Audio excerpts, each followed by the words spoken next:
Hello friends, कैसे हैं आप लोग। I hope you all are doing great. आज हम लोग डिस्कस करेंगे बिजनेस स्टडीज के 15 ऐसे क्वेश्चंस जो ज़्यादातर एग्जाम में रिपीट होते हैं, जिनके इस साल भी रिपीट होने के चांसेस बहुत ज़्यादा हैं। इससे पहले मैं आप लोग को इकोनॉमिक्स के इंपॉर्टेंट क्वेश्चंस बता चुका हूं, जिसका नाम था 18 most important questions of economics class 12th। उस वीडियो का लिंक मैं आपको नीचे डिस्क्रिप्शन में दूंगा। और आज हम लोग डिस्कस करेंगे 15 ऐसे क्वेश्चन जो BST में यानी कि बिजनेस स्टडीज में ज़्यादातर एग्जाम में रिपीट होते हैं। So my name is Sarj Thapar. I am a commerce graduated teacher and let's start. देखो, जैसा कि हम सभी लोग जानते हैं कि CUET की नोटिफिकेशन आउट हो चुकी है और ये एग्ज़ाम हर एक बच्चे के लिए बहुत ज़्यादा ज़रूरी है, क्योंकि एक अच्छा कॉलेज सिलेक्ट करना है, एक अच्छी यूनिवर्सिटी टारगेट करना है, ये हर बच्चे का ड्रीम होता है। इसी को देखते हुए अनअकैडमी ने स्पेशल क्लासेस स्टार्ट करी है आप लोगों के लिए, जो कि 25 ऑफ मार्च से स्टार्ट हो रही है, जिसमें आप लोगों के सारा का सारा सिलेबस कवर होगा। मैं आपको दिखाता हूँ क्या क्या बेनिफिट्स रहने वाले हैं। आप लोगों को फ्री मॉक टेस्ट मिलेंगे, क्विजेज मिलेंगे जो कि आपको अच्छा स्कोर कराने में हेल्प करेंगे। आप लोगों को फ्री स्पेशल क्लासेस मिलेंगी, आपको स्ट्रक्चर रिकॉर्डेड क्लासेस मिलेंगी, लाइव डाउट सॉल्विंग सेशन रहेंगे। और सारा का सारा जो ये एक्सटेंशन आप लोगों के लिए रहेगा, जब तक आप लोगों का CUET का या फिर CUCT एग्जाम नहीं होता है, तब तक आप लोगों का फ्री एक्सटेंशन रहेगा इस बैच का। अगर आप लोग रेफर कोड यूज करोगे हर्ष 1010, तो आप लोगों को 10% का डिस्काउंट भी मिलेगा। ठीक है। CUCT UG साइंस के लिए जो हमारे पास एजुकेटर्स हैं, सारे के सारे बेस्ट एजुकेटर्स हैं, लाइक विनीत रमेश सर है मैथमेटिक्स के लिए, संगीता खत्री मैम है केमिस्ट्री के लिए, भावनापुरी मैम है बायोलॉजी के लिए, और मनोज कुमार सर है फिजिक्स के लिए। देखो, जो हमारा पार्ट ए है, जो कि सबके लिए कंपलसरी है, चाहे वो कॉमर्स स्टूडेंट हो, साइंस स्टूडेंट हो या आर्ट स्टूडेंट हो, सबके लिए कंपलसरी है पार्ट ए। इसमें भी आप लोग को बेस्ट एजुकेटर्स मिलते हैं, लाइक विनीत रमेश सर है आपके पास क्वांट्स के लिए, दीपांशु गर्ग सर है आपके पास LRDI के लिए, रोबिन शर्मा सर है जनरल अवेयरनेस के लिए, और शिप्रा मिश्रा मैम है इंग्लिश के लिए। देखो, लिंक मैं आपको नीचे डिस्क्रिप्शन में दे रहा हूँ, लिंक आपको नीचे डिस्क्रिप्शन में मिल जाएगा। बहुत ज़्यादा इंपॉर्टेंट है ये, आप लोग अभी के अभी ये बैचेस स्टार्ट कर सकते हैं। जितना जल्दी स्टार्ट करोगे उतनी जल्दी आप लोग की प्रिपरेशन होगी और आप लोग कंपेटिवली आगे रहोगे बाकी बच्चों से। लिंक डिस्क्रिप्शन में 10% का इंस्टेंट डिस्काउंट लेने के लिए आप लोग रेफर कोड यूज़ कर सकते हो, हर्ष 1010। आपको 10% का इंस्टेंट डिस्काउंट मिल जाएगा। देखो, इस बैच में एक अच्छी बात भी है कि आप लोगों को CUCT के लिए मॉक टेस्ट मिलते हैं, लाइव मॉक टेस्ट होते हैं जो कि हर हफ्ते होते हैं। 2 घंटे का मॉक टेस्ट होता है। मॉक टेस्ट बहुत ज़्यादा यूजफुल इसलिए रहते हैं क्योंकि मॉक टेस्ट से आप लोग की रैंक पता लग जाती है कि बाकी बच्चों में आप लोग कितना आ गया, आप लोग किस लेवल पे हो। तो फ्री में आप लोग को ये मॉक टेस्ट भी मिलते हैं। लिंक डिस्क्रिप्शन में, अभी जाके आप लोग के बैच ज्वाइन कर सकते हो। रेफर कोड है हर्ष 1010, इंस्टेंट 10% का आप लोग को डिस्काउंट मिल जाएगा। पहला जो सबसे ज़्यादा इंपॉर्टेंट क्वेश्चन है वो है sources of recruitment. Sources of recruitment इसलिए बहुत ज़्यादा इंपॉर्टेंट क्वेश्चन है क्योंकि स्टाफिंग में सबसे मेन कंपोनेंट यही है कि हम लोग कैसे एम्प्लॉयज़ को रिक्रूट करें। हमारे पास दो तरीके होते हैं रिक्रूटमेंट के, एक होता है इंटरनल सोर्स ऑफ रिक्रूटमेंट और एक होता है एक्सटर्नल सोर्स ऑफ रिक्रूटमेंट। दोनों के दोनों आप लोग को अच्छे से पढ़ के जाने, सारे इंटरनल सोर्सेज और सारे एक्सटर्नल सोर्सेज ऑफ रिक्रूटमेंट। ठीक है। ऑल इंटरनल सोर्सेज को पढ़ लेना और all he external sources of recruitment को भी पढ़ लेना। ठीक है। देखो, इंटरनल सोर्सेज का मतलब ये होता है कि जो भी हमने एम्प्लॉयज़ बिजनेस के अंदर से ही हायर कर लिए, जैसे प्रमोशन, ट्रांसफर, ये सब होता है। और एक्सटर्नल मतलब होता है कि आप बाहर एनवायरनमेंट, एक्सटर्नल एनवायरनमेंट से एम्प्लॉयज़ को लेके आते हो, उसको हम बोलते हैं एक्सटर्नल सोर्सेज ऑफ रिक्रूटमेंट। तो जितने भी इसके टाइप्स, जैसे कैंपस रिक्रूटमेंट हो गया या आप किसी भी तरीके से एक्सटर्नली लेके आ रहे हो, वो सारे पॉइंट्स आप लोग यहाँ पे लर्न कर लेना, और इंटरनल के भी। ठीक है। सेकेंड इंपॉर्टेंट क्वेश्चन है इंपॉर्टेंस ऑफ स्टाफिंग। स्टाफिंग की क्या इंपॉर्टेंस है, काफ़ी बार एग्जाम में क्वेश्चन पूछा गया है, एग्जामिनर को काफ़ी अच्छा लगता है ये क्वेश्चन कि क्या क्या इंपॉर्टेंस होती है स्टाफिंग की। आपको 4 से 5 याद करके जानी है। ठीक है। 4 से 5 स्टाफिंग के आप इंपॉर्टेंस को लर्न कर लेना। कोई ऐसा ये बहुत ज़्यादा डिफिकल्ट चीज़ नहीं है, एक ही बारे में आप लोग को पढ़ोगे तो समझ भी आएगा और याद भी हो जाएगा ये। ठीक है। थर्ड इंपॉर्टेंट क्वेश्चन है selection process.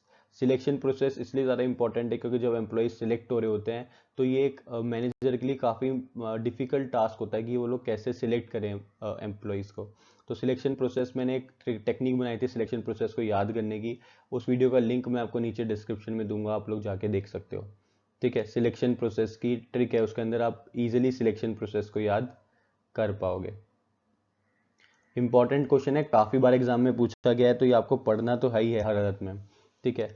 Fourth important question है लीडरशिप स्टाइल।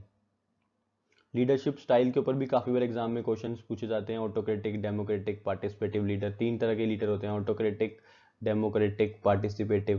तीनों के बारे में आपसे पूछता है, बताओ कौन सा स्टाइल ज्यादा अच्छा है। यूजुअली केस स्टडीज में आता है ये क्वेश्चन।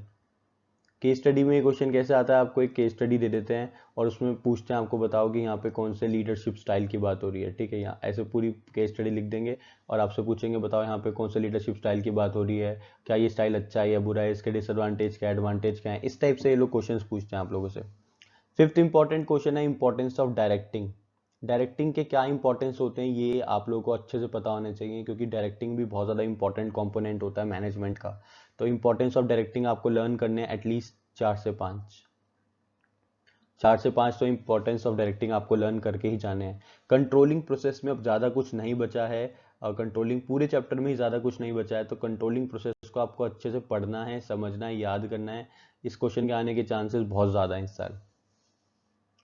सेवंथ इंपॉर्टेंट क्वेश्चन है importance of financial management. Financial management की क्या इंपॉर्टेंस होती है आपको सारी पता होनी चाहिए कि फाइनेंशियल को हम मैनेज क्यों करते हैं। देखो बेसिकली हम लोग 3 डिसीजन लेते हैं फाइनेंशियल मैनेजमेंट में। इन्वेस्टिंग डिसीजन होता है हमारा, डिविडेंड डिसीजन होता है और फाइनेंसिंग डिसीजन होता है। तो इन तीनों को आपको अच्छे से पढ़ना है, समझना और याद करना है, और साथ साथ इंपॉर्टेंस ऑफ फाइनेंशियल मैनेजमेंट भी आपको अच्छे से लर्न करके जाने हैं, ठीक है। एट्थ इंपॉर्टेंट क्वेश्चन है factors affecting capital budgeting decision. ऐसे कौन कौन से फैक्टर्स हैं जो इन्वेस्टमेंट डिसीजन या फिर कैपिटल बजटिंग डिसीजन को अफेक्ट करते हैं, ठीक है। काफी ज्यादा इंपॉर्टेंट क्वेश्चन है ये। देखो नाइन्थ जो सबसे ज़्यादा इंपॉर्टेंट क्वेश्चन है जो ज़्यादातर एग्जाम में रिपीट होता है बीएसटी में, वो है difference between primary and secondary market. Primary market और सेकेंडरी मार्केट में क्या डिफरेंस होता है, ये एग्जामिनर काफ़ी बार आपसे क्वेश्चन पूछता है, तो आपको बताना होता है कि दोनों में क्या डिफरेंस होता है। प्राइमरी मार्केट वो होती है जहाँ पे फर्स्ट टाइम शेयर्स इश्यू होते हैं, और सेकेंडरी मार्केट वो होती है जहाँ पे अब पहले से हुए हुए जो इशू शेयर्स होते हैं वो यहाँ पे इशू होते हैं, ठीक है। सेकेंडरी मार्केट में ये न्यू इश्यू मार्केट नहीं होती है, ये समझ लो आप ओल्ड इश्यू मार्केट एक तरीके से। Primary market new issue market होते हैं, जितने भी आईपीओज होते हैं, इनिशियल पब्लिक ऑफरिंग्स होती हैं, वो सब प्राइमरी मार्केट के अंदर ही इश्यू होती हैं। और भी बहुत सारे डिफरेंस आप जो भी बुक फॉलो कर रहे हो उसमें से एटलीस्ट आप 4 से 5 डिफरेंस लर्न करके जाओगे ही जाओगे, ठीक है। 10th इंपॉर्टेंट क्वेश्चन है methods of flotation in primary market. Primary market में हम लोग किस तरीके से फ्लोटेशन करते हैं, किस तरीके से इशू करते हैं शेयर्स, वो पूरा का पूरा मेथड आपको अच्छे से पता होना चाहिए, ठीक है। एग्जामिनर का काफ़ी ज़्यादा फेवरेट क्वेश्चन है, ये भी काफ़ी बार वो पूछता है आप लोगों से। इसी के साथ वो क्वेश्चन पूछता है मनी मार्केट इंस्ट्रूमेंट्स के ऊपर। मनी मार्केट इंस्ट्रूमेंट्स के ऊपर जनरली वो केस स्टडी पूछता है आपको, अगेन वो एक केस स्टडी दे देगा और पूछेगा बताओ यहाँ पे कौन से मनी मार्केट इंस्ट्रूमेंट की बात हो रही है। क्वेश्चन नंबर 12 हमारा जो इंपॉर्टेंट क्वेश्चन है वो है functions of SEBI, securities exchange board of India के क्या क्या फंक्शंस हैं। आपको देखो बेसिकली इसके सारे ही फंक्शंस बताने चाहिए, मैं ऐसे नहीं बोलूंगा कि 4 से 5 फंक्शंस लर्न करके जाने हैं, क्योंकि सेबी के सारे फंक्शंस ही इंपॉर्टेंट है। हो सकता है वो किसी एक पर्टिकुलर फंक्शन के बारे में भी आपसे पूछ ले या फिर एक बड़ा क्वेश्चन दे दे आपको, तो आपको सारे के सारे फंक्शंस लर्न करके जाने हैं, एक भी फंक्शन को नहीं छोड़ना है यहाँ पे। Getting it. 13th most important question है consumer rights and consumer responsibilities. Consumer के क्या क्या राइट्स होते हैं और कंज्यूमर की क्या क्या रिस्पॉन्सिबिलिटीज होती हैं, ये कंज्यूमर प्रोटेक्शन एक्ट वाले चैप्टर का आपका क्वेश्चन है। आपको 4 से 5 उसके राइट्स लर्न करके जाने हैं और 4 से 5 उसके रिस्पॉन्सिबिलिटीज लर्न करके जानी है, राइट्स एंड रिस्पॉन्सिबिलिटीज कंज्यूमर की। आपको अच्छे से पता होना चाहिए क्योंकि ये क्वेश्चन भी केस स्टडी में आने लायक है। अगेन वही केस स्टडी लिख के दे देंगे, पूछेंगे बताओ यहाँ पे कौन सा कस्टमर का राइट वायलेट हो रहा है, ठीक है, कौन सा राइट यहाँ पे उसका वायलेट हो रहा है। और भी मैं आपको दिखाता हूँ इससे क्या क्या क्वेश्चन पूछ सकता है, बताऊंगा आप लोगों को मैं। उससे पहले हम लोग क्वेश्चन नंबर 14 डिस्कस कर लेते हैं, difference between formal and informal communication. Formal और इनफॉर्मल कम्युनिकेशन में क्या डिफरेंस होता है आपको बताना है, ये भी आप लोग को एटलीस्ट 4 से 5 डिफरेंसेस लर्न करके जाने हैं फॉर्मल और इनफॉर्मल कम्युनिकेशन के। बहुत बार एग्जाम में क्वेश्चन ये वाला पूछा गया आप लोगों से, ठीक है। 15th क्वेश्चन है, मैं ये इरेज कर देता हूँ एक बारी। 15th क्वेश्चन आप लोग के साथ डिस्कस करना है, redressal mechanism for consumers under consumer protection act. Redressal mechanism क्या होता है कंज्यूमर प्रोटेक्शन एक्ट के अंदर, वो आपको बताना है, ठीक है। रिड्रेसल मैकेनिज्म मतलब होता है कि अगर कंज्यूमर के साथ कुछ गलत हो जाता है, कंज्यूमर मार्केट में एक्सप्लॉइट हो जाता है, तो वो कैसे अब रिड्रेसल के लिए जा सकता है कोर्ट वगैरह, ठीक है। अब देखो जो मैं आपको बता रहा था, यानी कि consumer rights and consumer responsibilities के ऊपर अगर एक क्वेश्चन आपके पास आता है, बड़ी सी केस स्टडी आपके पास आ जाती है, और इस पे पहला जो क्वेश्चन पूछता है वही पूछता है कि बताओ यहाँ पे कौन सा राइट वायलेट हो रहा है कंज्यूमर का, और वो कैसे कोर्ट में जाके रिड्रेसल मैकेनिज्म ले सकता है, कैसे वो मतलब अपनी बात को कोर्ट के सामने रख सकता है, कैसे उसको कंपेंसेशन मिल सकता है उस चीज़ के लिए, वो भी आपसे केस स्टडी में पूछते हैं। यानी कि 13th और 15th क्वेश्चन आपस में लिंक्ड हो गए एक तरीके से केस स्टडीज़ की फॉर्म में जो भी आते हैं। तो ये 15 के 15 ऐसे क्वेश्चंस हैं जो कि बहुत ही ज़्यादा ज़रूरी है, आप लोग को करने ही करने ही है। आप इनमें से कोई भी क्वेश्चन ऐसे स्किप नहीं कर सकते, क्योंकि ये सारे के सारे बहुत ही ज़्यादा इंपॉर्टेंट क्वेश्चन है। प्रीवियस ईयर में अगर आप लोग देखोगे पेपर उठा के, तो ज़्यादातर एग्जाम में क्वेश्चन रिपीट हुए हैं। अगर देखो आप लोगों को कोई दिक्कत आती है किसी आंसर को ढूंढने में या किसी भी चीज़ में, तो आप लोग मुझे नीचे कमेंट करके पूछ सकते हो। तब तक के लिए आप लोगों को all the very very best. देखो हमेशा एक चीज़ याद रखना कि हमें अपना बेस्ट देना होता है। हम लोग अपना बेस्ट देंगे तभी हमारा जो रिजल्ट है वो भी बेस्ट आएगा।